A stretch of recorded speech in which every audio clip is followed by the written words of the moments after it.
سلام بچه‌ها، دارم حالتون خوب باشه. مهدی هستم. امروز براتون یه لیست 10 تایی از چیزای اعصاب خورد کن در بازی ویدیویی آماده کردم.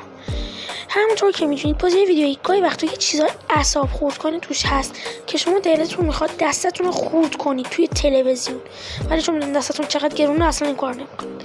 بعد در همین لحظه مادرتون هم میاد میگه چقدر بازی می‌کنید، بس دیگه خاموش کن. اونجاست که دلتون میخواد خودتون رو بکشید. با 10 چیز عذاب آور اومدیم برای شما. همونطور که میدونید بازی ویدیویی یه چیزای اعصاب خورد کن داره. یکی از اونا که میشه گزینه 10 ما قطع شدن نت وسط بازیه. حالا شده که آنلاین بازی کنید، 3 دست جلو باشید و همه کیلا هم به نفع شما باشه، بعد یه دفعه چست بخوره تو بازی رو شما ببازید. دقیقاً اینجاست که دلتون میخواد خودتون رو بکشید. حالا دلیلش چیه؟ دلیلش اینه که نت ایران کلاً هیچی نیست و یا پای داداشتون رفته روی سیم نت. البته اکثرش اینه که نت ایران هیچی نیست، چون که همیشه در موقعای اضطراری نت قطع میشه. یعنی دقیقاً هر وقت نمیخوایش نت هست، هر وقت میخوایش نت نیست. نمیدونم چرا اینطوریه، ولی اینطوری هست. گزینه 9 مساوی کردن در دقیقه آخر بازی. همونطور که میدونید اگه شما دارین مورتال کامبت یا فوتبال یا یک پی سی گیمری انجام میدید، یه چیز عذاب آور اینه که وقتی که شما دارید بازی میکنید و خیلی از اینو و خیلی جونتون بیشتره یا دارین خیلی گلای بیشتری زدین، مثلا شما 4-1 یا 1-0 از یارو جلوین و دقیقه میرسه به چند؟ به دقیقه های پایانی و جای حساس بازی.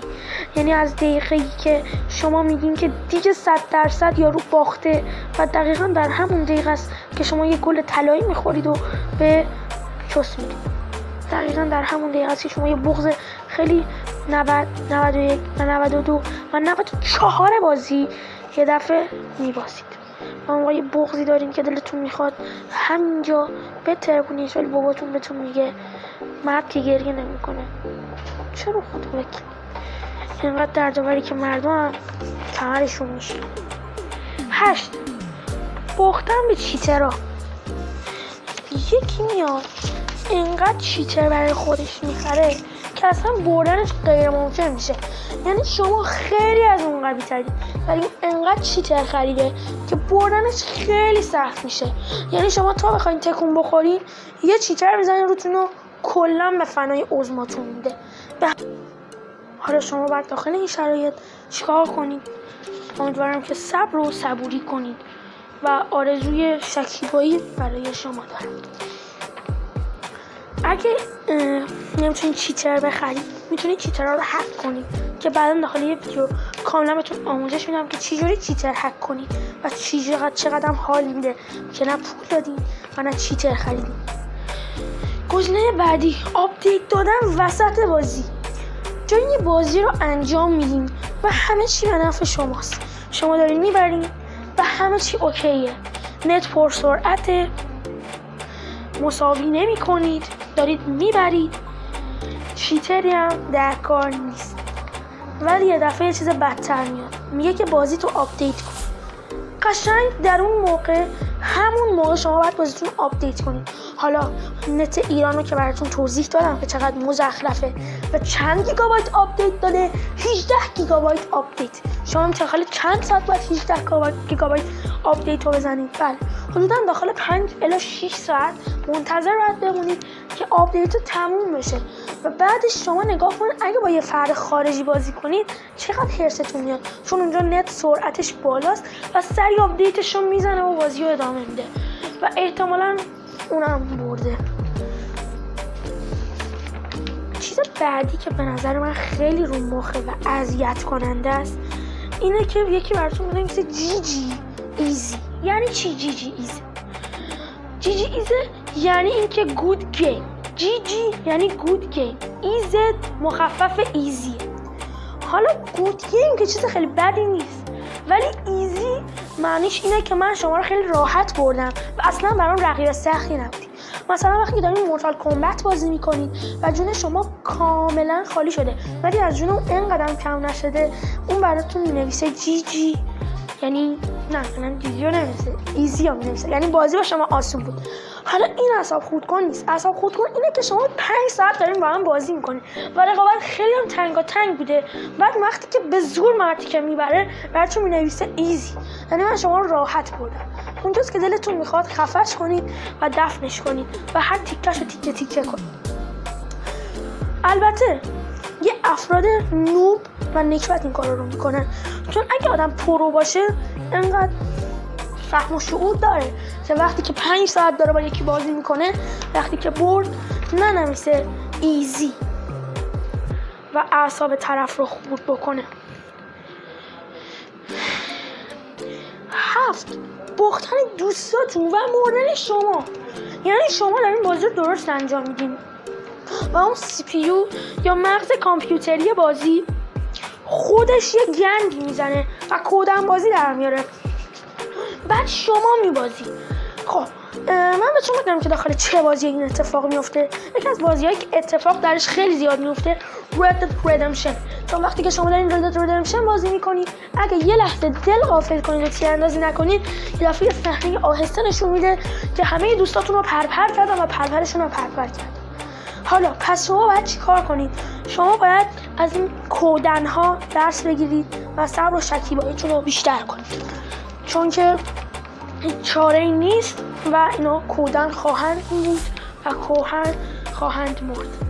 بعدی اینه که شارژ دستتون وسط بازی تموم بشه، یعنی شما دارین بازی میکنید خیلی جای حساسیه و یه دفعه میبینید که شارژ دستتون تموم شده یا شارژ موستون یا کیبوردتون تموم شده. این یه چیزیه که واقعا اعصاب شما رو خورد میکنه و شما دلتون میخواد که بزنین دسته رو خورد بکنید، ولی به همون دلیلی که گفتم گرونه خوردش نمیکنه. به همین